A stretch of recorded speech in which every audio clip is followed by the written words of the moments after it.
بەڕێزان سڵای خۆی گەورتان لێبێت من پارێزەر فەرمان حەسەن و بەرنامەی ڕێساتان پێشکەش دەکەم لەم بەرنامەیە قسە لەسەر ئەنجامدانی ڕێفراندۆم و هەڵبژاردن دەکەین لە هەرێمی کوردستان لەگەڵ دوو بەڕێزی پسپۆڕی یاسایی دەستوری و ئیداری. بێگومان دەمانوێت لەم بەرنامەیەدا ئەوە بخەینە ڕوو ئەنجامدانی ڕێفراندۆم لە هەرێمی کوردستان ئەگەر بمانەوێت ڕای خەڵکی هەرێمی کوردستان لەسەر چارەنووسیان وەربگرین چۆن بکرێتە پرۆسەیەکی قانونی و شەرعی کە لە ئاستی دنیادا وەکو کارتێکی قانونی بەهێز بەکار بهێنرێت و دەربکەوێت. پێویستە یاسایەکانی ڕێفراندۆم چین لە هەرێمی کوردستاندا بۆچی گرنگە مواسساتی نیشتیمانی و خاوەن شەرعیەت بڕیار لە ڕێفراندۆم بدات، ڕێفراندۆم چۆن دەکرێت و پاڵپشت بە چی و کێ بڕیاری لێ دەدات. سەبارەت بە ئەنجامدانی هەڵبژاردن لە هەرێمی کوردستاندا ڕێخستنی یاسایی لە هەرێمی کوردستاندا چەندە زمانی هەڵبژاردنێکی خاوێن و بێخەوش و بێگرفتی گردووە. چۆن لە هەرێمی کوردستان دەکرێت لە سایە ئەو یاسا بەرکارانەی ئێستادا هەڵبژاردنێکی بێغەلوغەش و ئازاد و خاوێن بکرێت کا ببێتە سەرەتای دیموکراسی و دانانی بناغەی سەروەری یاسا و هیوای گۆڕانکاری دروست بکات. شێوازی گونجاوی هەڵبژاردن لە هەرێمی کوردستان چی جۆرێکە؟ ئەو شێوازانەی کە ئێستا بۆ هەڵبژاردن لە هەرێمی کوردستان و عێراق بەکاردێن چەندە شێوازێکی گونجاون لەگەڵ سروشتی سیاسی هەرێمی کوردستاندا. بەڕێزانم تەوەرە لەگەڵ هەردوو بەڕێزان زۆر بەڕێز دکتۆر ئیسماعیل نەجمەدین شارەزای قانونی دەستوری و ئیداری و هەروە مامۆستای زانکو و مامۆستای بەشی یاسای دیارە بەڕێزی و هەروەها زۆر بەڕێز دکتۆر سیروان حامد پسپۆڕی یاسای نێودەوڵەتی و شارەزای یاسای دەستوری و مامۆستای زانکو و مامۆستای بەشی یاساشە. بەڕێزان هەردوو لا بەخێر بێن و دکتۆر سیروان سەرەتا لە بەڕێستەوە دەست پێ دەکەم دەمێ بپرسم چۆن ڕێفراندۆم ئەنجام بدەین؟ دیارە هەرێمی کوردستان ئەلبەت بەپێی پێوەرە دەستوریەکان بەپێی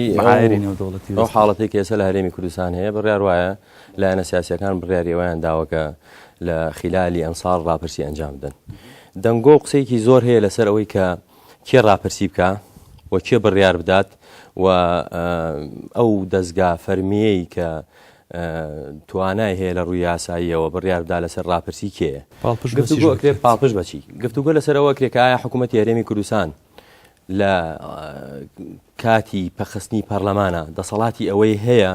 بڕیار بدا ڕاپرسی لە هەرێمی کوردستان بکرێت بەوەی کە هەرێمی کوردستان بمێنێتەوە لە چوارچێوەی عێراقیان جار بێتەوە. ئەم پرسیارە بەڕاستی پرسیارێکی جەوهەریە و گفتوگۆ و قسەیەکی ئەشگا زۆری لەسەر کراوە. بە بۆچوونی من بابەتی ڕاپرسی یەکێکە لە بابەتە هەر حەساسەکان لەبەرەوەی لە ڕووی یاساییەوە تۆ بڕیارە دەی لەوەی کە چارەنووسی سیاسی خۆت دیاری بکەی لەو دەوڵەتەی کە تایە ئەژی وێ ناکرێت هەروە سەرپێی یان بەبێ بناغەیەکی پتەوی یاسایی بڕیاری لەسەر بدرێت. ئەوەی کە ئێستا لە هەرێمی کوردستان بڕیاری لەسەر دراوە بۆ ڕاپرسی بە بۆچوونی من کۆمەڵە خەلەلی جەوهەری تایە. یەک لەوانە هەندێک لە دەسەڵاتی سیاسی بە تایبەتی حکوومەت پێی وایە یا پێی باشە کە حکوومەت بڕیاردا لەوەی کە لە بەری پەرلەمان ڕاپرسی بکرێت یان نەکرێت. پرسیارەکەمان ئەوەیە کە ئایا ئەکرێت حکوومەت بڕیار بدات ڕاپرسی لە هەرێمی کوردستانە ئەنجام بدرێت؟ خۆی پرسیارەکە وەڵامەکەی ئەوەیە ئێمە ئەمانەوێت ڕاپرسی بکەین یا ئەمانەوێ ڕاپرسیەکە بێتە پاڵپشتێکی نێودەوڵەتی بۆ ئەوەی نەتیجەی ئەو ڕاپرسیە لە کۆمەڵگەی نێودەوڵەتی پشگیرێکی گەورە بۆ ئێمە دروستکات. کاتە بە پرسیارەکە ئاوا لێ بکەین ئەگە بڕیاری ڕێفراندۆم جگە لە پەرلەمان لە شوێنی کەوە بدرێت نابێتە کارتێکی بەهێزی قانونی لە ئاستی وڵاتان؟ بە بۆچوونی من ئەکرێ حکوومەتی هەرێمی کوردستان بڕیاردا لەوەی کە ڕاپرسیەکرێ بە بێبوونی پەرلەمان بەڵام ئەو ڕاپرسی کە حکوومەتی هەرێمی کوردستان بڕیاری لێدا لە پەرلەمانەوە نەبێ پاڵپشتێکی یاسایی بەهێز نابێ بۆ نەتیجەی ڕاپرسیەکە لە سەراسی کۆمەڵگەی نێودەوڵەتی. بە تایبەتی مەوزوع هەیە لە قانونی نێودەوڵەتیە زۆر حەساسە کە بریتیە لە بڕیاردانی جیابوونەوە لە دەوڵەتێکی کە ئەم مەوزوعە لە ڕووی یاساییەوە بە مەوزوعێکی قەدەغەکراو دانراوە. یعنی کۆمەڵگەی نێودەوڵەتی ئەو سنوورانەی کە ئێستا هەیە بە هیچ شێوەیە پێی باش نییە گۆڕانکاری تا بکرێت. ئەگەر گۆڕانکاریە کرا ئەبێ کاتێکی ئەوەندە بەهێزت هەبێ کە قەنەعەت بە موجتەماعی دەولی بێنیت. هیچ دەوڵەتێک نییە پاڵپشتی جیابوونەوە و لە دوونی دەوڵەتانی تر بکات. بۆیە بە بۆچوونی من ئێمە وەکو ئەساس پاڵپشتی یاساییمان نییە بۆ جیابوونەوە. ئەگەر هاتوو ئەو پاڵپشتی یاساییمان نەبێ لە هەمان کاتیشا بڕیاری ڕاپرسیەکەمان بۆ جیابوونەوە لە عێراق لە حکوومەتەوە دەرچێت لە کاتی پەخستنی پەرلەمانە ئەوەندەی تر لە ئاسی نێودەوڵەتی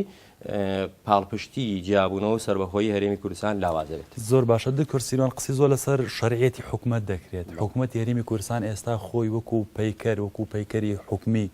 شەرعیەتی ماوە، شەرعیەتی ئەوەی هەیە بڕیان لە مەسلێکی چارەنووسازی و ڕێفراندۆم بدات. مەوزوعی یا بابەتی شەرعیەت یەکێکە لە بابەتە هەرە حساسەکان لە نێتاقی قانونی دەولی. ئێستا شەرعیەت دابەش کراوە بۆ دوو بەش. بەشی یەکەم پێوتێ شەرعیەتی گەشتن بە دەسەڵات کە ئەوە لە ڕێگەی انتخاباتەوە بێت. بەشی دووەم شەرعیەتی مانەوەیە، شەرعیەتی ممارەسە یا پیادەکردنی دەسەڵات. ئەوەی کە من بەدیەکەم لە هەرێمی کوردستاندا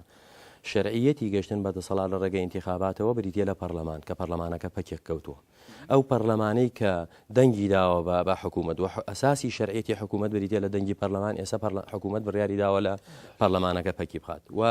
لە دیوێکی کەوە ئێمە لە ممارەسەی دەسەڵات کۆمەڵێک گشتالەتی زۆر گەورەمان هەیە کە پێویستی بە پیاچوونەوە و ئەم حکوومەتە شەرعیەتیەوە هەیە بڕیار ڕێفراندۆم بدات. بەڕێی من بڕیاردان لە ڕاپرسی شتێکە و ئەوەی کە ڕاپرسیەکە ببێتە پاڵپشتێکی نێودەوڵەتی بۆ گەلی کوشتێکی ترە. حکوومەتی هەرێمی کوردستان وەکو هەموو بڕیارەکانی تر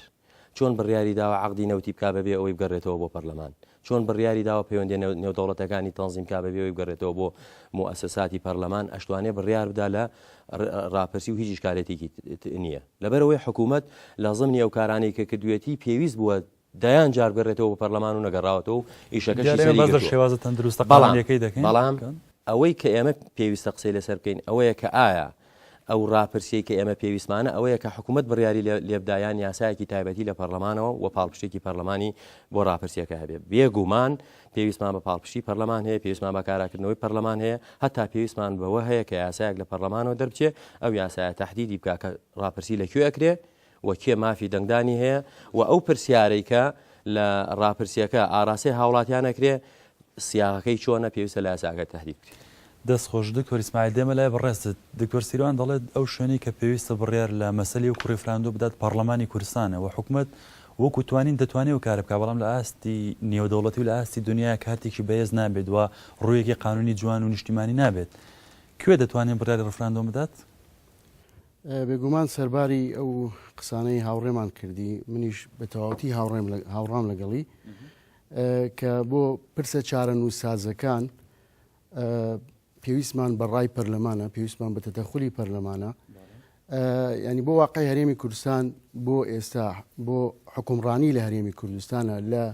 پرسی مانەوە لە چوارچێوەی عێراق یان جیابوونەوە لە عێراق چارەنووسازتر ئەبێت چ پرسێک بێ. بۆیە هەر لەو تەوزیحەوە لەو ڕوونکردنەوە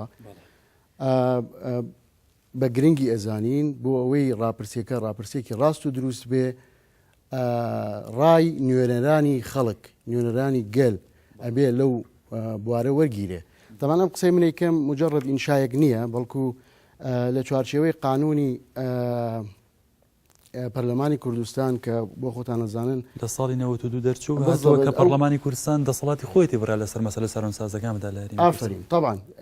پەرلەمانی کوردستان لایەنی تایبەتمەندە لە بڕیاردان لە پرسە چارەنووسازەکان کە ئەوەش لای من و تۆ و لای هاوڕێشمان و لای بینەرانی بەڕێزیشێک لابۆتەوە کە لەو پرسە چارەنووسازتر بۆ هەرێمی کوردستانە بێت چ پرسێک بێ. باش بۆ ڕێخستنی ڕاپرسی یا گشتپرسی کە ئێستا ناوینراوە گشتپرسی پێویستی بە یاسایەکەی لە پەرلەمانەوە دەرچێ وردەکاری ئەم ڕاپرسیە بخاتە ڕوو ئەو پرسیارەی کە بڕیارە لە خەڵک بکرێت لە قانونەکە تەحدید بکرێت، چونکە ناکرێت هەموو جۆرە پرسیارێک بکرێت. ڕاپرسی یان گشتپرسی هەڵبژاردن نییە هاوڵاتی لە بینی خەیاراتە بێ، ینی تۆ بە خەڵک بڵێ ئایا تۆ مانەوەت لە عێراق پێ باشترە یا خۆت دروستکردنی هەرێمێکی یان دەوڵەتێکی سربەخۆ. ئەمە مەوزوعێکی انتخابیە، چونکە هاوڵاتی دوو خەیار دوو بژاردەی لەبەردەستە بێ. مەفروزە ئەمانە بە قانون یەکلا بکرێتەوە کاتی شوێنی ئەو پرسیارەی کە مەفروزە لە خەڵک بکرێ. بۆیە بەڕای من بێگومان بەبێ کاراکردنەوەی پەرلەمان وەکو ڕایەکی یاسایی پوخت تاکید لە قسەی هاوڕێمەکەمەوە کە پێویستە پەرلەمانی کوردستان کارا بکرێتەوە ئەگەر ئیرادەیەکی تەواو لەسەر ئاستی ناوخۆ و نێودەوڵەتی ینی بتەوە وەکو کارتێکی بەهێز لە ئاسی نێودەوڵەتیە بەکاری بێنی بۆ ئەوەی گشتپرسیەکە شوێنی خۆی بگرێتەوە. باشە دکتۆر چمە ترسیەکی ئەگەرم هیچ قانونێکی تایبەتمان نەبێت بۆ مەسەلەی ڕفراندۆمە خۆ باس کرد کە ئەمە چارەنووسسترین بابەتە لە هەرێمی کوردستان و لە عێراقی نوێدا ئێستا چیمە ترسی ینی چی تێدا ئەگەر خەڵکی کوردستان بە بڕارێکی حکوومەت بستنە سەر سندۆخانی دەنگدان و ڕفراندۆم ڕای خۆیان دەربڕن و ئەنجام بدرێت پرۆسەکە. مەترسیەکە وەیە تۆ بڕیاری ڕیفراندۆم کیە ئەیدا؟ ینی خۆتە زانێ سە لایەنە سیاسەکانی هەرێمی کوردستان لە ناوخۆی هەرێمی کوردستانە بیرروڕایان ناکۆکە لەسەر زۆر شت ناکۆکن. ئێستا پرسێکی وەکو ڕاپرسی کێ دەڵێت بەو ئالیەتەی کە هەیە لایەنە سیاسەکان لەگەڵ لەسەری کۆکن ڕەنگە ببێتە ئەوەی کە ئەمە مەطلبێکی تەنها لایەنێکی سیاسیە. بەڵام ئەگەر تۆ ئەم پرسەت بردەوە پەرلەمان نوێنەرانی شەرعی کۆمەلگا یا خەڵک یا گەلی کوردستان لە پەرلەمانە ئەو کاتە ڕاوبۆچوونی لایەنە سیاسەکانیش ڕاوبۆچوونێکی فەرمیە بێ. خۆمان نەزانین لایەنە سیاسەکان ڕەنگە لە ناو یەک لایەنی سیاسیشە ئێستا ڕاوبۆچوون جیاواز بێ لەسەر ئەوەی کە ئایا گشتپرسی بێ پەرلەمان دەستخۆش چەندە گرنگە موسسەیەک بڕیار لە ڕیفراندۆم بدات کە فعلا موسسەیەکی شەرعی بێت. ئێمە ئێستا سێ موسسە هەیە دیارە سێ دەسەڵاتەیە. سەرۆکایەتی هەرێم قسەی زۆری لەسەرەکە ئەوە ویلایەتی بەڕێزمەز و بەرزانی تەواو بووە لە ئوسوڵە قانونێکی دیارە. حکوومەتیش بەشێک لە شریعەتی لەژێر پرسیاردایە و ئێستا ئەوەی کە پەرلەمانی کوردستان هەیە ینی ماوەکەی تەواو نەبوو ماوەتەوە چەندە گرنگە موسسەیەک بڕیار لە ڕیفراندۆم بدات کە خاوەنی شریعەتی قانونی بێت. بێگومان ئەو حاڵەتە گرنگە و تەواوی ناوەندە نێودەوڵەتی و یاسایەکانیش ئەوە وەکو مەرجێک و بە هەند وەرەگیرێ کە ئایا موسساتی فەرمی ئەو ڕاوبۆچوونە یا ئەو بڕیاریان داوە یا موسساتێکی ناشەرعی یا موسساتێک کە شەرعیتی کەوتۆ دەژێر پرسیار و ناڵێن ناشەرعی. هەر بۆ تاکیدکردنەوە لەوە لە ساڵی 2010 پرسیارێک کرا لە محکەمەی عەدلی دەولی کە ئایا سربەخۆیی کۆزۆڤۆ لە سەربیا شەرعیەتی هەیەیانیەتی. بەڵێ قەراری محکەمەکە ئەڵێ چی؟ زۆر بە وردی باسی کردووە. ئەڵێ ئەوانەی کە لە کۆزۆڤۆ بڕیاریاندا سربەخۆی ڕابگەێنن تاوان بڕیارەکانەوە نیە لە کۆزۆڤۆ لە سەربیا جابنەوە چکە مەسلەی جابوونەوە لە قانونی دەولی مەسلەیە کە تۆزێ قەدەغ کراوە. ئەڵێ ئەوانەی بڕیاریاندا لە کۆزۆڤۆ سربەخۆی ڕابگەێنن ئەنە بوون کە نوێنەری میلەت بوون گەل بوون دەنگی میلەت بوون. بۆیە ئەڵێ لە ڕووی قانونی دەولیەوە هیچ نەسێکمان نییە مخالفی دەنگی هاوڵاتی بێ بۆ سربەخۆی. ئەوەش ئاساسێکی قانونی داناەوە بۆ سربەخۆی. بۆی کاتەی دکتۆر ئیسماعیل وەکو خۆی بڕادێمە وڵات بە دڵنیاییەوە دکتۆر ئیسماعیل ئەگەر ئێستا بۆ شێوەی کە باز دەکرێت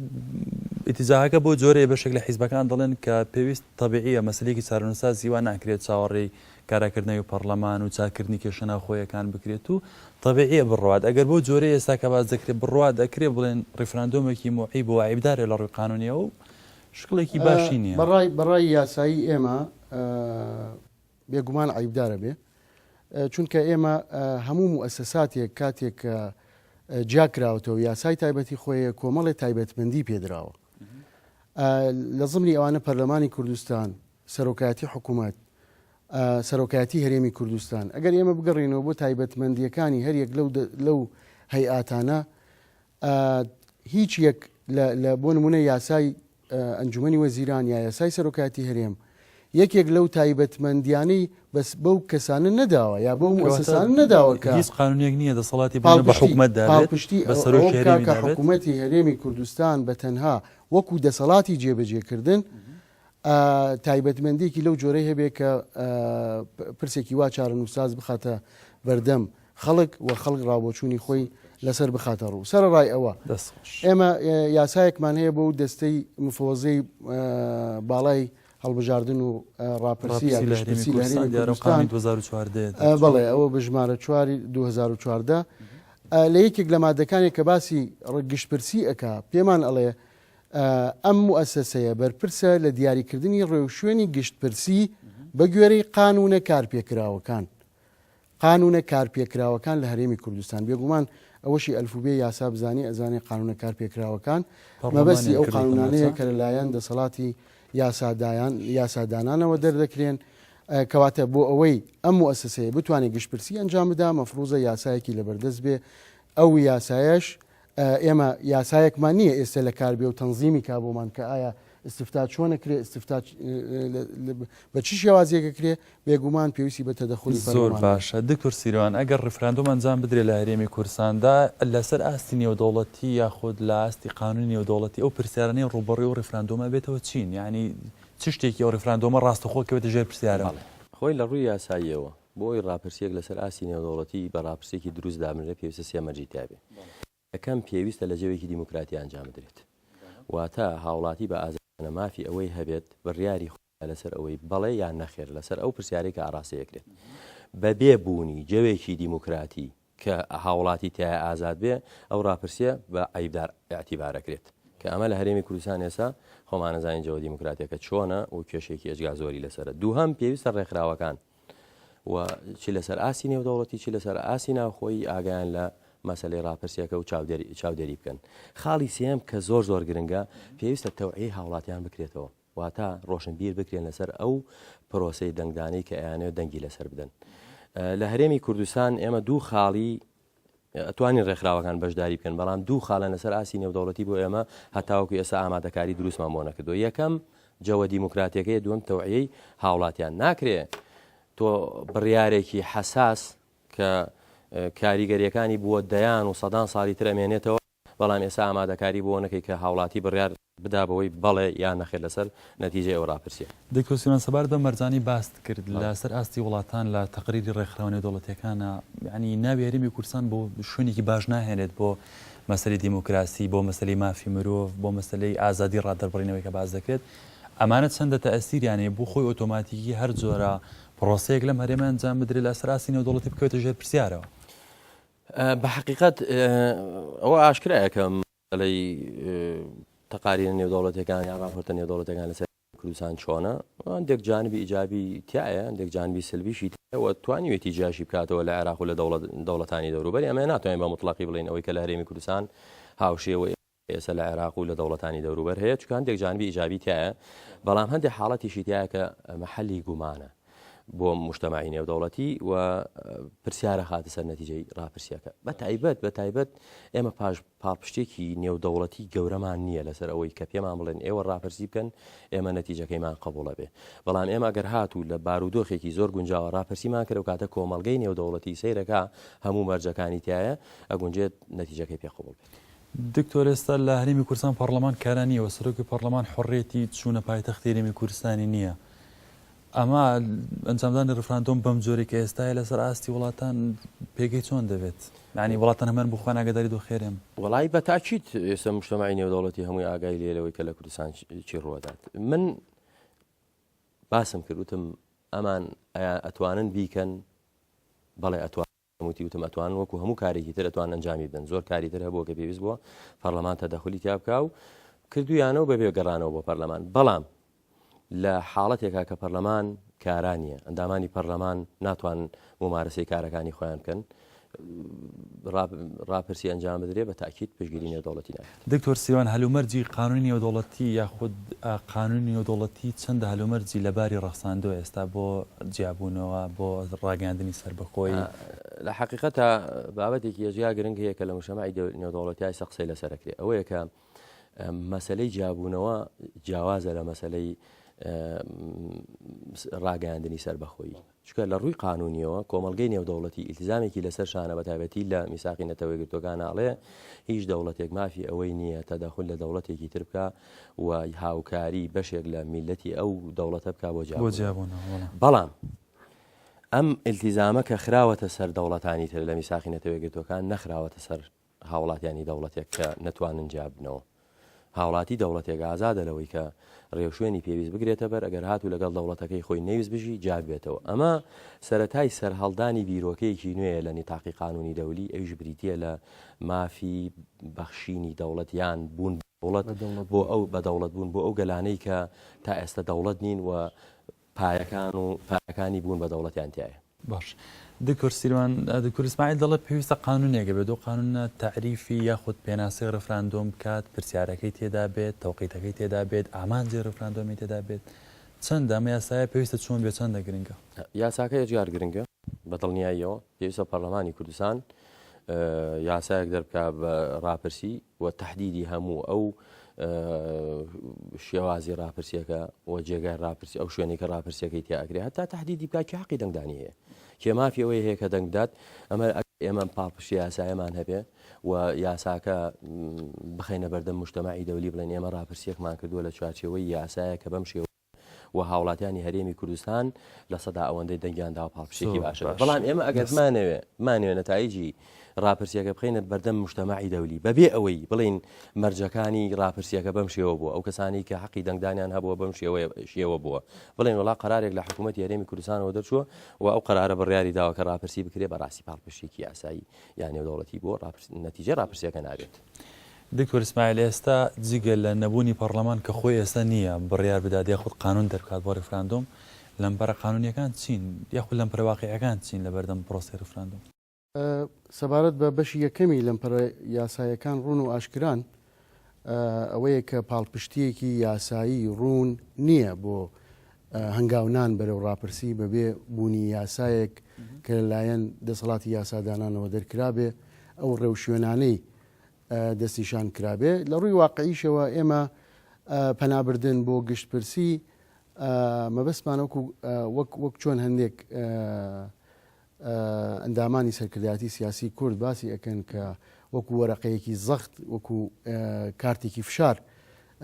بەکاربهێنرێ لە بەرامبەر دەوڵەتی عێراق یا لە ناوەندی نێودەوڵەتیە بەڕاستی ئەو کاتە ئەو کارتە فشارش ئەو هێزە و ئەو توانایی نابێ چونکە نەیتوانیوە پاڵپشتێکی یاسایی لەلایەن نوێنەرانی خەڵکەوە بەدەست بێنێتەوە. دکتۆر ئیسماعیل دەستوری عێراق چەندە پاڵپشتی یاخود باسی بابەتی وای کردووە چەندە هەلومەرزی ڕەخساندوو بۆ ئەنجامدانی پرۆسی لەو جۆرە خۆمان نەزانین دەستوری عێراق کاتێک نووسرایەوە کە دەوڵەتی عێراق تا ڕادەیەکی زۆر دەوڵەتێک وای لێهات لەبەر یەک هەڵۆشا بووەوە دووبارە ئێمە بووینە باعیسی کۆکردنەوەی ئەم دەوڵەتە یان ئەگەر تابیرەکە ڕاست بێ کۆکردنەوەی پارچە شکاوەکانی ئەم دەوڵەتە لە چوارچێوەی دەستوری ساڵی 2005 بە ناوی دروستکردنی دەوڵەتێکی اتحادی فدرالیەوە کە بێگومان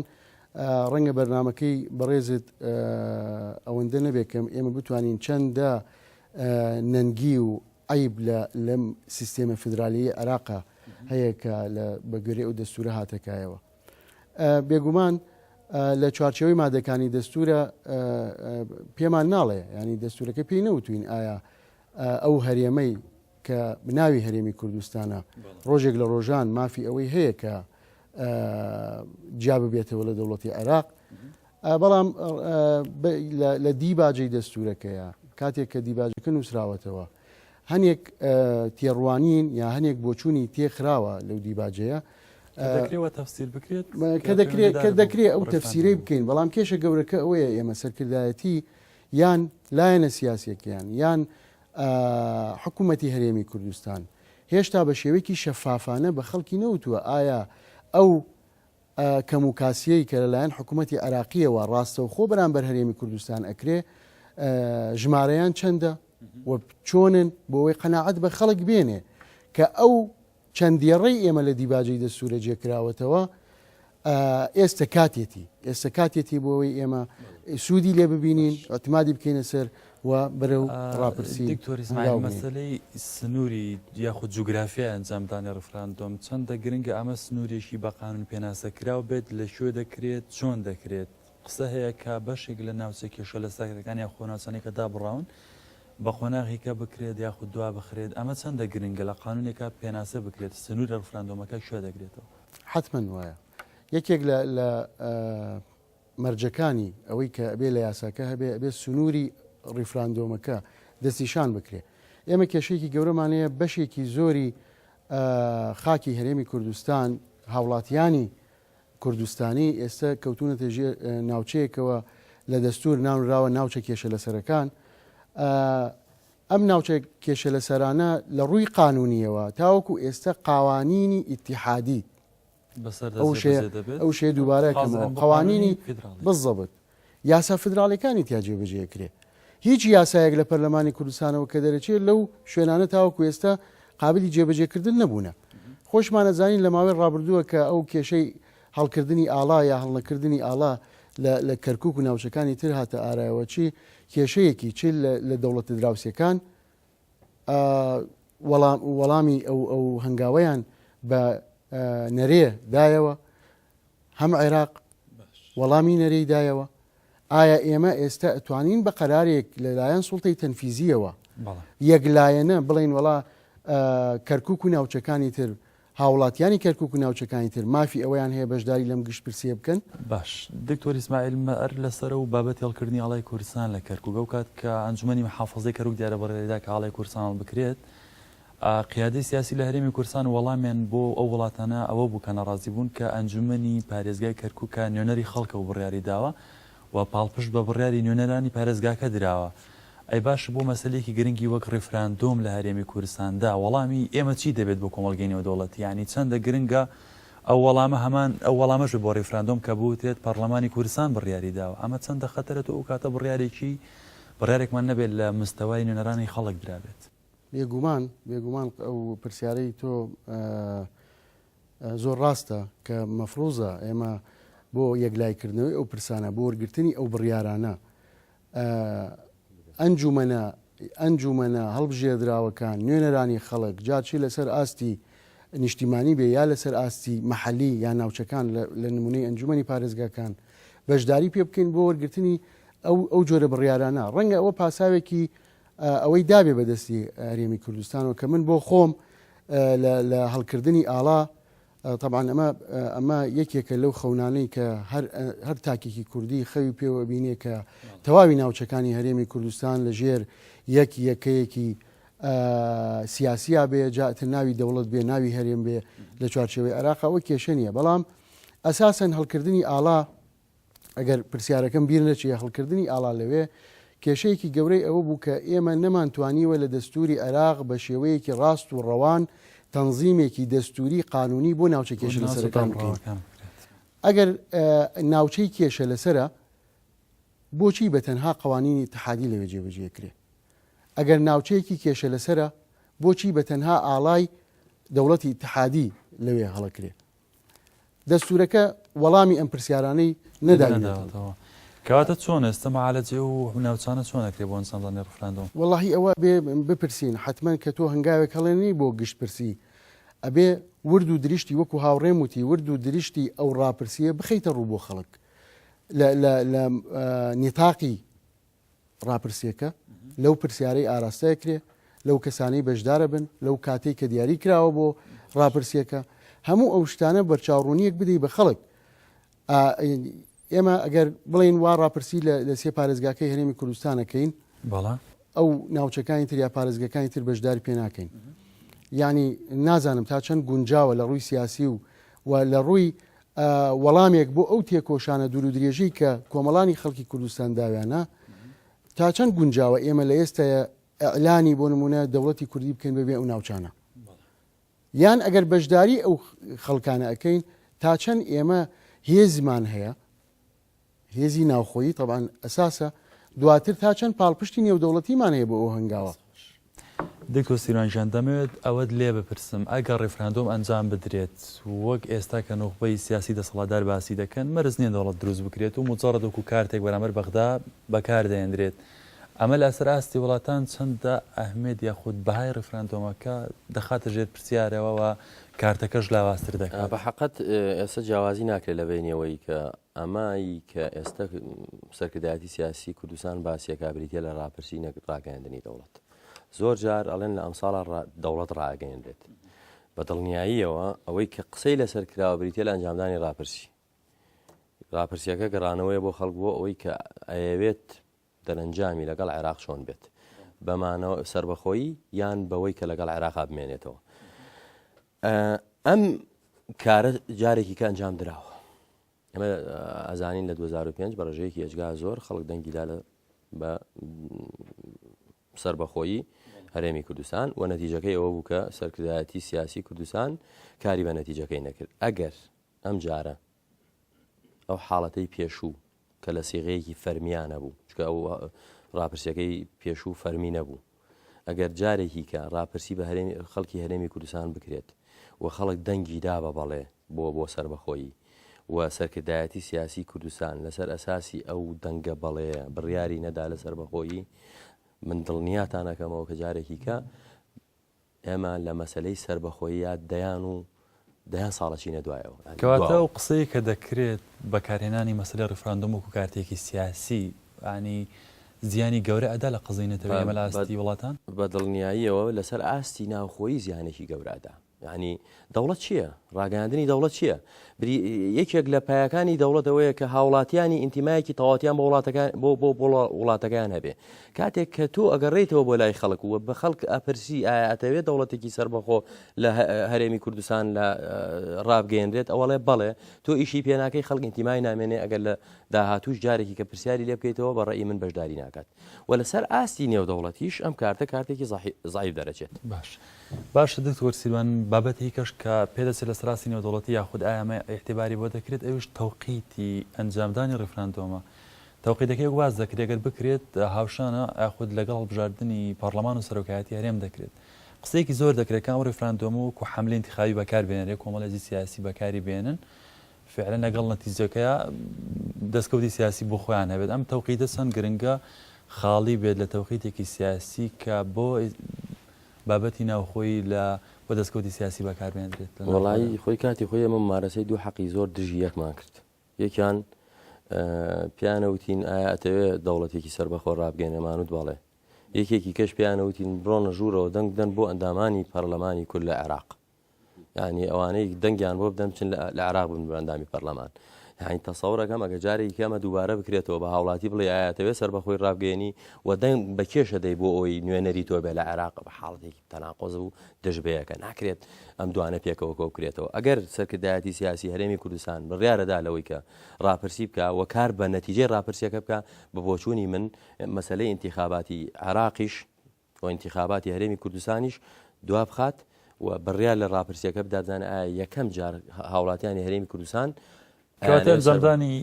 ڕێفراندۆم لەگەڵ هەڵبژاردە ناوخۆیەکان و لەگەڵ هەڵبژاردننی ئیتیحادی و پەرلەمانی عێراق ئەمە شتێکی لە ڕووی قانونیەوە گونجاو نییە دژبەیەکە یعنی تۆ هەل لە ڕووی واقعیەوە دوو بابەت لە ڕووی واقعی و لە ڕووی قانونیەوە بە هاوڵاتیەکەڵی دەنگ بە کێ ئەدەی بۆ ئەوەی ببێ بە نوێنەری تۆ لە عێراق هەر بە ئەو هاوڵاتیەش ئەڵێ تۆ ئەتەوێت لە عێراق مێنیتەوەیانەکانی دەکەیت پێداوە کە دەنگی پێ بدا بینێت ئەمەمان کرد ینی بەداخەوە ئەمەمان لە ئەنتیخاباتی پێشوو کرد بەڵام ئەوەمان مبڕیرمان بۆ هێنایەوە بەوەی کە ئەو ڕاپرسیەی لە ساڵانی پێشووکرا ڕاپرسێکی فەرمی نەبوو ئێستا لە سیغەیەکی فەرمیان لە هەمان کاتا تۆ دەنگ دەی بە کەسێک بۆی بچێتە عێراق و پرسیارێکیشت لێ بکرێتەوە لە عێراق جا ببیتەوە هەردووکی مماسەکەسیران کەواتە ڕێفراندۆمێکی نافەڕویمان هەیە تقریبا نەتیجەیەکی ئەرێنی هەبوو زۆرنەی خەڵک دیارە لەگەڵ سەربەخۆی و دەوڵەتە ئەگەر بێت بە دوان و ڕێفراندۆمێکی کەش بکرێت و نەتیجەی نەبێت ئەمە بە تەواوی بە زیانشکێتەوە بۆ ئێمە بەدڵنیایە لەسەر ئاسی ناوخۆیش و لەسەر ئاسی دەستخۆش دکتۆر ئیسماعیل ئەو پرسیار لە تۆکەم دوای ڕێفراندۆم چی ئەگەر ڕێفراندۆم کرا و خەڵکی دەنگی خۆی دا و بڕیاری خۆی دا ئەگەر ئیش بەم ڕەئیە نەکرا مەترسی ئەمە چیە حتمما مەترسیەکەی لەسەر ئاستی ناوخۆیی زیاترە بێ وەک لەسەر ئاستی نێودەوڵەتی چونکە دەوڵەتان تەسەوڕ ناکەم هیچ زیانێ بکەن لەوەی کە کورد دەوڵەت دروستەکە یا دەوڵەت دروست ناکە زیانە گەورەکە لەسەر ئاستی ناوخۆییە و لەسەر ئاستی گەلی کورد و هاوڵاتیانە و بە تایبەتی تر لایەنە سیاسیەکان خۆیان لایەنی زەرمەندی یەکەمە بن لەم هەنگاوە ئەگەر بیانەوێ ڕێفراندۆم بکەن و کار بە نەتیجەکانی ئەنجامەکانی ئەو ڕێفراندۆمەکەن وەکو هاوڕێم وتی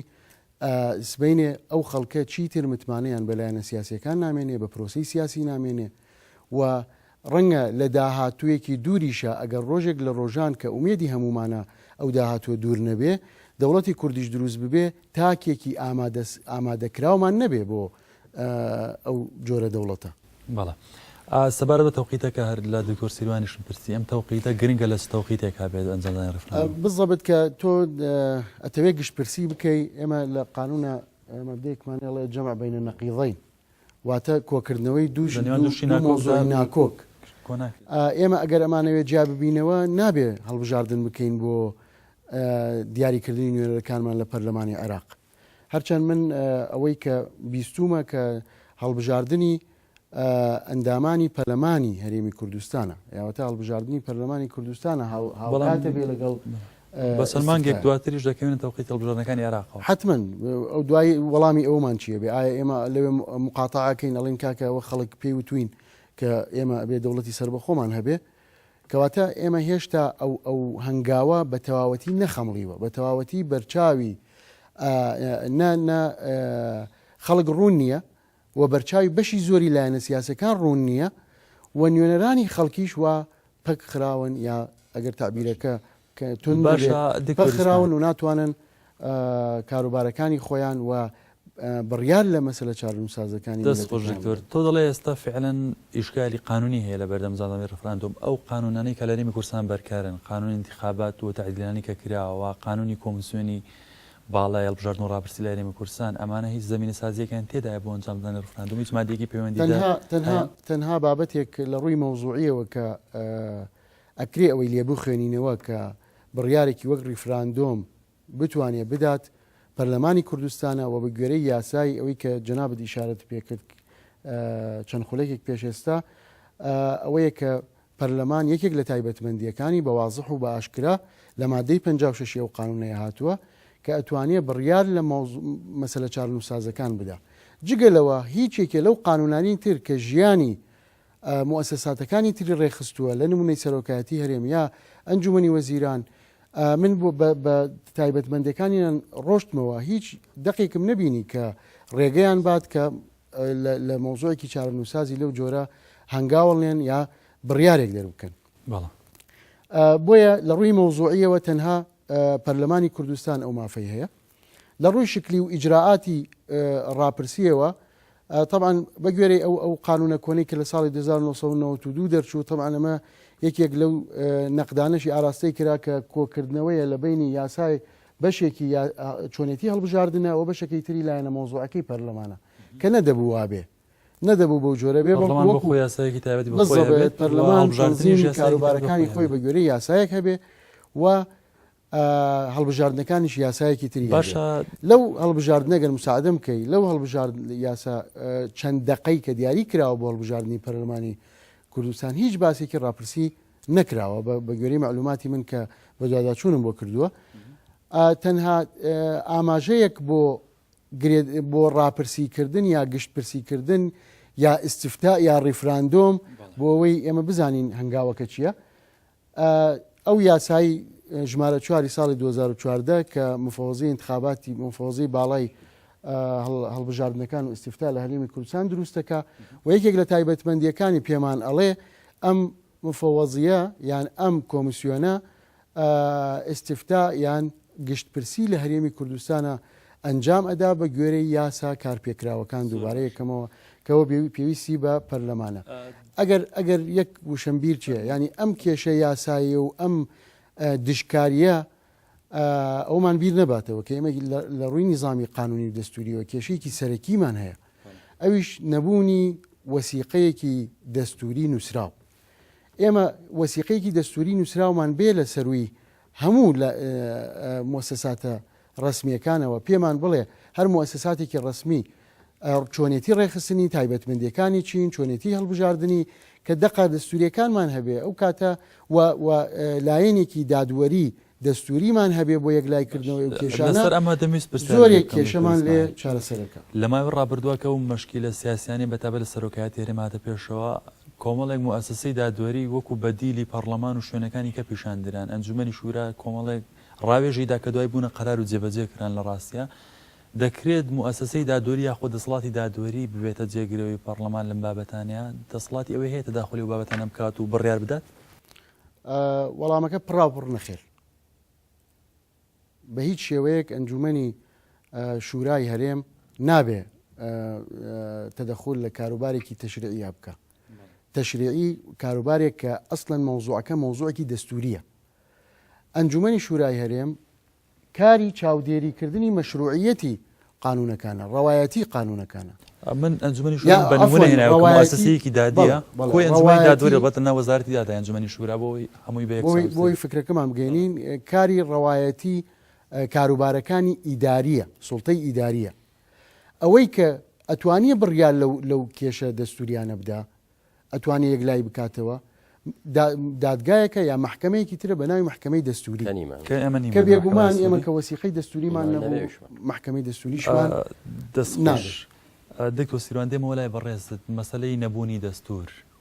ئەمە چەندە ئیشکال دروستەکە ئێمە کۆمەڵی یاسامان هەیە کە وەک بەڕێستان دەزان ڕەهەندی دەستوریان هەیە بەتایبەت قانونی هەڵبژاردنەکان قانونی پەرلەمانی کوردستان فەراق دروستەکە دەمانی ئیشکال دەبن کە پەرلەمان نییە بەتایبەت ئێستا بەدڵنیایە بەشێکی ئەو مشکلانەی کە ئێستا لە هەرێمی کوردستانە هەیە ئەگەڕێتەوە بۆ ئەوی کە دەستورێکمان نییە ئێمە بتوانین مؤسسات لەسەر ئەساسی نصوصە دەستوریانە کارەکانی بەڕێوەبەرێ بۆیە مؤسسەکان سەلاحیەت وەرەگرن یعنی زۆر سەیرە ئێستا هەندێک مؤسسات هەیە سەلاحیەت وەرەگرێ هی ئەویش نییە بۆ بەڵام کاتێک کە ئەڵێ هی ئەو نییە کە ئەتەوێت تاعنی لێ بگری ئەڵێ بە پێچی مادێک لەبەرەوەی دەستورمان نییە چونکە دەستور هەبێ سەلاحیەتی هەموو دەسەڵاتەکان لە دەوڵەت دیارەکە یەکێک لە ئیشکالەتەکانمانەوەی بەڵێ کەواتە دەستور و نەبوونی دەستور و نەبوونی دادگای دەستوری ئیشکال دروستەکە لە بەردەم پرۆسی ڕیفراندۆم کەمە باسی دەکەین تەسەور ناکەم بەو شێوەی کە بەو شێوە وازەحاک ئیشکالێتێکی لە بەردەم دروستکە ئێمە ئەتوانین بە کاراکردنەوەی پەرلەمان هەرچەندە دەستوریشمان نەبێ ئەتوانین بەشێکی زۆری ئیشکالێتەکان تێپەڕێنین بە تایبەتی پەرلەمان کارا بکرێتەوە یاسایەکی تایبەت بە ڕاپرسی دەرکا و کۆمیسیۆنێکی تایبەتمان هەیە ئەو کۆمیسیۆنەسی ئەو یاسایە بڕیاردا لەسەر ڕاپرسێت دکتۆر اسماعیل لەسەرتا و باسی ضرورەت هەبوونی قانونێکی کرێگەرم قانونە ئێستا دەبێت گرنگترین شت کە لە قانونەکە هەبێت چۆن ڕێک بخرێت ئەگە بەڕێز بکەن بە مشارێ چۆن یاساکە دانێت بۆ ئەنجامدان ڕفراندۆم وڵی ئەگەر طبعا هەموو یاسایەک کۆمەڵک تایبەتمەندی خۆی زەرورترین شت کە پێویستە هەبێت وڵا زەرورترین شتەوەیە کە لەکوێ ئەنجامەدرێت تاوانە مشکالەتێکی قانونی گەورە دروستەکە بۆ ئەو یاسایی کە لە پەرلەمانی کوردستانەوە دەرەچێت جێگەیی کە بڕیارە ڕاپرسیەکەی تیا ئەنجامەدرێت کوێ بە تاکید ئێمە وەکو سەرکردایەتی سیاسی کوردستان ئەگەر بمانەوێ و بڕیار بدەین ڕاپرسی بکرێ ئەو ناوچە کوردستانیانەی دەرەوەی هەرێمی کوردستانیش بەشدارەکەین ئەم ناوچانەش لە ڕووی قانونی و پێ دەستوری عراق هەتاوەکو ئێستا ئیشکالەتەکانیان حەل نەکراوە ئەو کاتە ئەو یاسایی کە لە پەرلەمانی کوردستانەوە دەرەچێت و بڕیارەدا لەو ناوچانە بکرێت ئەکرێت تاعنی لێ بگرێت لە بەردەم دکتۆر سیروان ئەوەی لە ئاستی نێودەوڵەتی بەهای هەیە وەک بەڵگەنامەی قانونی وەک بەڵگەنامەوە کارد بەکار بهێنرێت ئەوە قیمەتی نێودەوڵەتی هەیە بڕیاری سیاسی حیزب و لایەن و کەسایەتیە یاخود بڕیاری موئەسسە و دامەزراوەی دەستوریە وڵی ئەمە تۆزێک ینی قسەیەوێ لەسەری بکەم وەڵا ئەگەر بە کورتی بکە بۆی لەسەر هەڵبژاردن پرسیارم لێتان هەیە لە ڕووی یاساییەوە کۆمەڵگەی نێودەوڵەتی سەیری یاساکە ئەگەر بیانێت تاعن بگرن لە پرۆژە کۆمەڵگەی نێودەوڵەتی سەیری موئەسسەکە وڵاتێک سەرکردایەتی و مەکتەب سیاسی و ئەو شتانە کۆمەڵگەی نێودەوڵەتی بۆ ئەوەی ئەگەر بێوێت تاعن بگرێت لەو ڕاپرسەی کە هەیە سەیری ئەوە ئەکا بزانێت بە ئیجراعاتی دروست تا ڕۆشتویاننا ئەگەر بینی لە شوێنێکا خەلەل هەیە ئەوە تاعنی لێ ئەگرێ و پاڵپشی ناکە بەڵام دیوەکەی تری کە پێویستە ئاماژەی پێ بدەین ئەگەر کۆمەڵگەی نێودەوڵەتی لەگەڵمان بێ ئەوە ئەو کاتە سەیری هیچ ئیجراعاتێکی دروستی یاسایی ناکە و پاڵپشتیەکە ئەگەر سەرکردایەتی سیاسی کوردستان ئەگەر حیزبێکی دیاریکراوی بڕیار لە ڕاپرسی بدا ئەو هەند دەوڵەتە زلهێزەکان پشگیری لێەکەن بەڵام پرسیار ئەوەیە ئایا ئەو دەوڵەتە بەهێزانەی کە لە مجتەمەعی نێودەوڵەتی کاریگەریان هەیە پشگیری لە ئێمە ئەکەن بڕیاری ڕاپرسی بدەین بە شێوەیە کە بە ئیجراعاتە یاساکانە تێپەڕ نەبێ ئەمە پرسیارێکە بەڕاستی تا ئێستا نە ئێمە وەڵامەکانی زانین نە سەرکردایەتی سیاسی هەرێمی کوردستان ئەو وەڵامانە بە ئێمەدەن ئەمە ئیشکالەتێکی گەورەیە هەر ئەڵێن ئێمە پاڵپشتیمان هەیە بەبێ ئەوەی چۆنێتی پاڵپشتیەکە بۆ ئێمە ڕوونکەنەوە کێیە و چۆن پاڵپشتیمانەکەن باش دکتۆر سەبارەت بە ئەگەری ئەنجامدانی هەڵبژاردن وەگەزانی ینی تەوقیتی ئەنجامدانی هەڵبژاردنەکان و تەواوبوونی ماوەی قانونی خولی پەرلەمانی کوردستانیش وا تەواو دەبێت ئەی چۆن هەڵبژاردنێکی باش بکەین لەو دۆخەیەکی ئەو باسی دەکەن وڵی هەڵبژاردنێکی باش پێوەرە نێودەوڵەتەکانی سێ پێوەرە یەکەم پێویستە گەل مەزدەری دەسەڵات حکوومەت بێ دووهەم پێویستە ئەنجامی ئینتیخاباتەکە یا هەڵبژاردنەکە تعبیر بکە لە ئیرادەی حەقیقی دەنگدەرەکە سێم پێویستە هەڵبژاردنەکە بە شێوەیەکی دەوری بێ من یەک پرسیارەکەم بۆ ئەوەی دەرەنجامی ئینتیخاباتەکە تعبیر بکە لە ئیرادەی حەقیقی ناخب پێویستمان بە چێ بێ پێویستمان بە پیاچوون تەنزیمێکی قانونی دقیقەیە بۆ ئینتیخابات کە ئێمە هەر هەمومان یاسایەکان و خەڵکی دیکەش تێبینیان لەسەر تەنزیمی یاسایی ئینتیخابات هەیە پێویستمان بە پیاچوونەوە هەیە بە سجلی دەنگدەرانە پێویستمان بە پیاچوونەوە هەیە بە ئیجراعاتی چۆنێتی دەنگدانی هاوڵاتیانە ئەگەر پەرلەمانی کوردستان کارا نەکرێتەوە ئەگەر موئەسسەکان تەفعیل نەکرێنەوە ئێمە چۆن ناتوانین تەنزیمی یاسایە تاقیب لەسەر تەنزیمی قانونی دێم وڵات و پرسیار لە یەکەم بە کورتی چەند خولەکە لەگەڵ تۆری ئیسماعیل لەمێنمەوە لەسەر ئەنجامدانی هەڵبژاردن چۆن هەڵبژاردنێکی باش بکەین بەڕێز بۆ خۆت سۆڕی هەڵبژاردننی لە هەرێمی کوردستان. بێگومان هەڵبژاردن وەکو هاوڕێن باسی کرد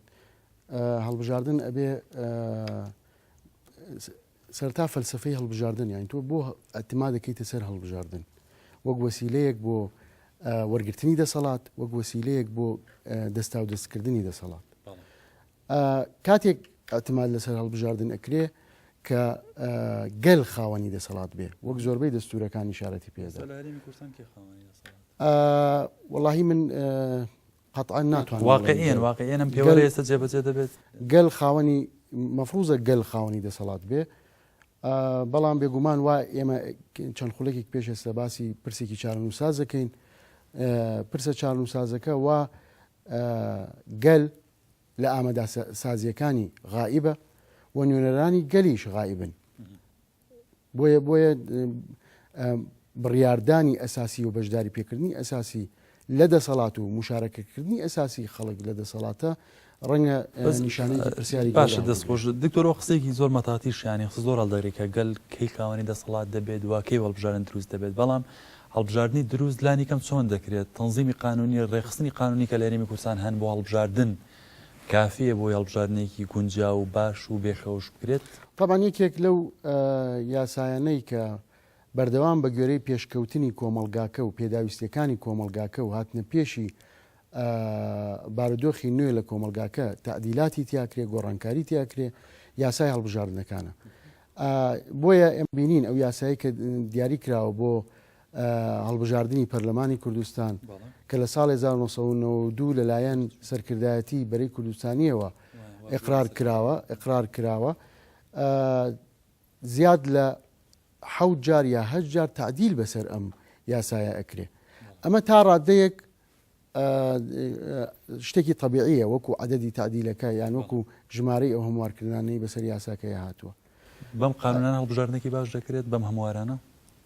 بەم هەموو دەستکاری و هەموار و قانونی 92 کە باسی کرد بەری کورسانی باش وەکو هەڵبژاردن دەقە یاساییەکان ئەگەر وەکو دەق و نەزەری وەری بگرین تەسەور ناکەم کێش باش هەڵبژاردن ئیشکالی قانونی نییە کەواتە وەکو دەقە یاساییەکان من ئیشکالێکی قانونی گەورە نابینم تەنها ئەوە نەبێ کە کۆمەڵێک نظامی انتخابی یان سیستێمی انتخابی زۆر باش سەبارەت بە نیظام و شێوازەکان دەمەوێت باسی ئەو شێوازە پێکە گونجاوە لێرە سیستێمی انتخابی هەیە کام شێوازە زۆر لە دیموکراسیەوە نزیکە بەڵێ ڕاست و دروست تعبیر لە خواست و ویستی ئەندامانی کۆمەلگاکەکە یا دەنگدەران ئەکا ینی بۆ نمونە ئەگەر هەڵبژاردنەکەم هەڵبژاردنێکی انتقائی نەبێ بۆ هەڵبژاردننی سەرۆکی هەرێم تەبەن ئێمە تەنها یەک هەڵبژاردنمان نییە لە هەرێمی کوردستان نظامی انتخابی لە هەرێمی کوردستان هەڵبژاردننی پەرلەمانی کوردستانە هەڵبژاردننی ئەنجومەنی پارێزگاکانە لەسەر ئاستی ناوچەیی و هەڵبژاردننی سەرۆکی هەرێمە ئەوەی کە ڕاستەوخۆ لەلایەن ناخبەوە لەلایەن دەنگدەرەوە کە دەنگی لەسەر ئەدرێ یەکێک لەو سیستەمانە کە پەیڕەو کراوە لە یاسای سەرۆکایەتی هەرێم ئەوەیە کە پێمان ئەڵێ هەر یەک لە مورەشەحەکان یەک کاندیدەکان زۆرینەی ڕێژەیی بەدەستێنە زۆرنەی بەسیط کەواتە ئەغلبیە نسبی ینی زۆرینەی ڕێژەیی بەدەستێنە ئەو ئەبێ بە سەرۆکی هەرێمی کوردستان کە ڕەنگە ئەو زۆرینەی ڕێژەیە 180 دەنگەکان بێ ئێ 170 دەنگەکانی تر هیچ حسابی سەبارەت بۆ شێوازانەی بۆیە بەڕای من ینی یەک بازنەی و فرەبازنەی و ئەمانە ئێستا مساعدە بکەی بۆەوەی ئێمە دەستمان دەستمان خستە سەر کێشەکە بۆەوەش دەست بخەینە سەر چۆنێتی چارەسەرکردن ئێمە لە هەڵبژاردننی سەرۆکی هەرێمە ناتوانین ئوسلوبێکی تر بەکاربێنین چونکە تەنها هەڵبژاردننی یەک شخصە کەواتە هەر ئەبێ بە زۆرینە بێ بەڵام نەک زۆرینەی ڕێژەیی با زۆرینەی ڕەهابێ و هەر مورەشەحەیە هەر کاندیدێ نەیتوانی زۆرینەی ڕەهابێ دووبارە هەڵبژاردن بکرێتەوە لە نێوان دوو کاندیدەکە کە زۆرترین ڕێژەی دەنگەکانیان هێناوە بۆ ئەوەی ئەو کەسەی کە ئەبێ بە سەرۆکی هەرێم لە داهاتووە بەلانی کەمەوە نیوەی مجتەمع لەگەڵی بێت ئافرین بەلانی کەمەوە نیوەی مجتەمع سەبارەت بە هەڵبژاردننی پەرلەمانە و نیزامی کە هەیە چۆنە ئێستا ئەم نیزامە بێکێشەیە بۆ ئەندامانی سیستێمی پەرلەمانی کوردستان بۆ هەڵبژاردنەکان لە ڕووی دەوائری انتخابیەوە جیاوازە لەو سیستێمەی کە لە ئەنجومەنی نوێرانی عێراق پێڕەوە کرێ. لە ئەنجومەنی نوێرانی عێراق کراوەتە 18 بازنەی هەڵبژاردنەوە، هەر پارێزگایە کراوەتە بازنەیەکی هەڵبژاردن و هەر پارێزگایەک نوێنەری خۆی دیارریەکە بۆ ئەنجومەنی نوێنەران. بەڵام لە هەرێمی کوردستان لە هەرێمی کوردستان یەک بازنەی انتخابە لەسەر ئەساسی ئاستی نیشتیمانی کامیان زۆر لە دیموکراسی و نزیکە کامیان باشە. بێگومان بەڕێی متەواضعی من ئەوەیە کە فرەبازنەیی باشترە، چونکە فرەبازنەیی واکە پەرلەمان نوێنەرانی هەموو ناوچە جیاوازەکانی تیابێ. ئەگەر یەک بازنەیی بێ ئەم کۆکردنەوەی نوێنەری ناوچە جیاوازەکانی هەرێمی کوردستان ئەکەوێتە ئیرادەی لایەنە سیاسیەکان. باش تا چەند لایەنە سیاسەکان هوەری ئەوەیان تایە کە خەڵک لە تەواوی ناوچەکان ئیسماعیل دەستکانە خۆش بکاتەکە ما بزانم تەواوە بە چیت ماوە گەر بە کورتی پێم بڵێ یەک دوو پرسیاری کورتیشمان تۆرسیروانەیە. دەستان خۆش بێ بووم بانگێشتەر چەند کاتەکە بابەتەکە زۆر هەڵەگرێ. ئومێ دەکەم لە ڕووی سیاسیەوە مؤسسات هەمووی لە شوێنی خۆی بە شێوەیەکی شەرعیانە کاروبارەکانی خۆی ڕای بکە. لایەنە سیاسەکان هەمی سەرەکیان ئەوە بێ کە مؤسساتی فەرمی بتوانین کاروبارەکانی خۆیان ڕایی بکەن و چیتر بڕیارە چارن و سازەکان لەلایەن پەرلەمانی کوردستانەوە بدرێ. ئەگەر یەک قەوسێکی بچووک ئیزافەیەکی بچووک ئەوەیە کە من داوا لە لایەنە سیاسەکانی شەکەم کە چیتر واز لە ئەنجومەنی سەرکردایەتی و چی بێنن بۆ بڕیاردان لە چاونووسی خەڵک، بەڵکو بۆ خۆیان ببنە نوێنەری خەڵک ولا لە پەرلەمانی کوردستانە وەک تەواوی دنیا کە سەرۆکی پارتە سیاسیەکان سەرکردایەتی پارتە سیاسیەکان نوێنەرایەتی خەڵکەکەن لە پەرلەمانی کوردستان و ئەو کاتەش ڕابۆچوونەکانی زۆرتر دەستخۆش دکۆسیروان زۆر بە کورتێمەوە لێت پرسم لە هەرێمی کوردستان ئەوە مشکلی سەرۆکایەتی هەرێم دەمێکە هەیە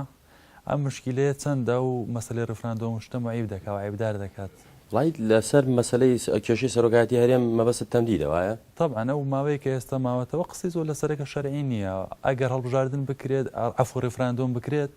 بێگومان کارکتەرێکی ناو ڕفراندۆمەکە یاخود بڕیاردەرێکی خودی ئەو کەسە دەبێت کە ئێستا ماوەتەوە. لە ئاستی نێودەوڵەتی چەند مشکلە دروستەکات؟ ئاستی نێودەوڵەتی و دوو شوێنی جیاوازمان هەیە لەسەر مەسەلەی تەمدیدی ویلایەتی سەرۆک. خودی مشکلەکە کە هەیە کێشە بۆ ڕفراندۆم دروستەکە یاخودنا وڵی هەمووی شکالێتە، یعنی ئەمە کێشەکەمانەوەی پەرلەمانمان نیە. حاڵەتی دووەم ئەوەمان هەیە کە سەرۆکاتی هەرێمی کوردستانیش ینی نیشانەیەکی لەسرە و خەڵکی ئامادە نیە بۆ ڕاپرسان. چەندە ڕفراندۆمە کەس ضعیف دەکات لە ئاستی نێودەوڵەتی ویلایەتی سەرۆکی هەرێم تەواو بۆ دیارە دەمێکە. وڵی مەسلەی ویلایەتی سەرۆکی هەرێمی کوردستان مەسلەیەکی ناوخۆیە. طبعا و بابەتێکی بەزم بەسمێ لە ئاستی نێودەوڵەتی چەندە تەئەسیر لەسەر بەهای ڕفراندۆمەکە دەکات. من وا هەست دەکەم کە مەسەلەکە مەسلەیەکی مەسلەی ئەوەی تەمدیدی ویلایەتەکە کێشەیەکی ناوخۆیە و زۆر پێوەست نییە بە مجتەمەعی نێودەوڵەتیەوە. مجتەمەعی نێودەوڵەتی تەعامل لەگەڵ واقعەکات. ئێستا تەعامل لەگەڵ سەرۆکایەتی هەرێمی کوردستان و کۆوەکەن کە سەرۆکی هەرێمی کوردستانە ئەگەر بیانەوێ پاڵپشتی بکەن هیچ کێشەیەک بۆ ڕاپرسیەکە دروست ناکەن. زۆر باشە دەستخۆش دکتۆر ئیسماعیل نەجمەدین شارەزای قانونی ئیداری وارووا دەستوری و مامۆستای زانکۆ مامۆستای بەشی یاسا دکتۆر سیروان حامید بەڕێزی شێر مامۆستای یاسایە و شارەزا و پسپۆڕ یاسای نێودەوڵەتیە زۆر سپاس بۆ ڕووتان بەڕێزان بینەرانی بەڕێز زۆر سپاس بۆ ئێوەش تا بەرنامەیەکی دیکە بەخوای گەورتان دەسپێرم و زۆر سپاس بۆ ئێوەش هاوڕێیان دەستان خۆش بێت.